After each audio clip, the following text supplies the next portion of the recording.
ఇక ఈరోజు నాగర్ కర్నూలు జిల్లా ప్రధాన వార్తలు చూసినట్టయితే నాగర్ కర్నూలు జిల్లా కేంద్రంలోని కలెక్టరేట్ వద్ద ఈరోజు కొల్లాపూర్ మాజీ ఎమ్మెల్యే బీరం హర్షవర్ధన్ రెడ్డి ఆధ్వర్యంలో బీఆర్ఎస్ శ్రేణులంతా వచ్చి కూడా ఒక రిప్రజెంటేషన్ ఇచ్చారు.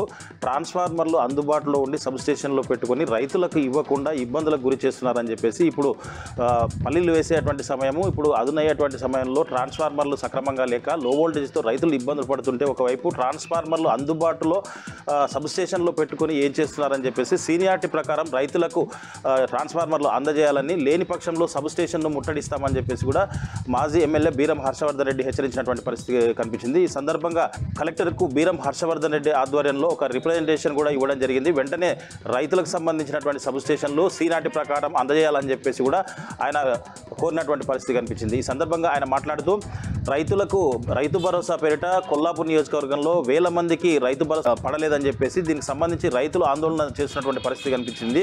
ఇప్పటికైనా ప్రభుత్వం దృష్టికి తీసుకొస్తున్నామని చెప్పేసి కలెక్టర్ కూడా విన్నవించామని చెప్పేసి ఎవరికైతే రైతు భరోసా పడలేదో వాళ్ళందరికీ పడే విధంగా చూడాలని, లేని పక్షంలో కలెక్టరేట్ను కూడా ముట్టడిస్తామని చెప్పేసి కూడా బీరం హర్షవర్ధన్ రెడ్డి హెచ్చరించినటువంటి పరిస్థితి కనిపించింది.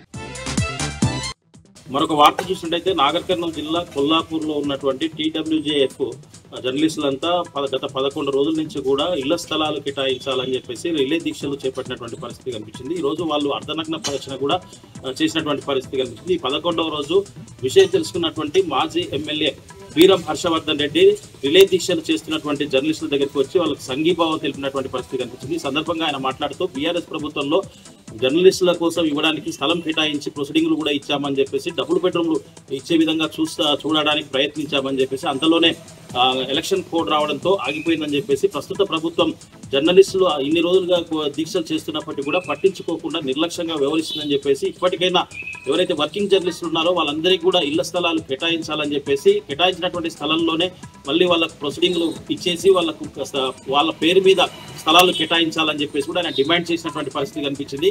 జర్నలిస్టుల పక్షాన ఎప్పుడు కూడా పూర్తి స్థాయిలో తమ మద్దతు ఉంటుందని చెప్పేసి కూడా బీరం హర్షవర్ధన్ రెడ్డి చెప్పినటువంటి పరిస్థితి కనిపించింది.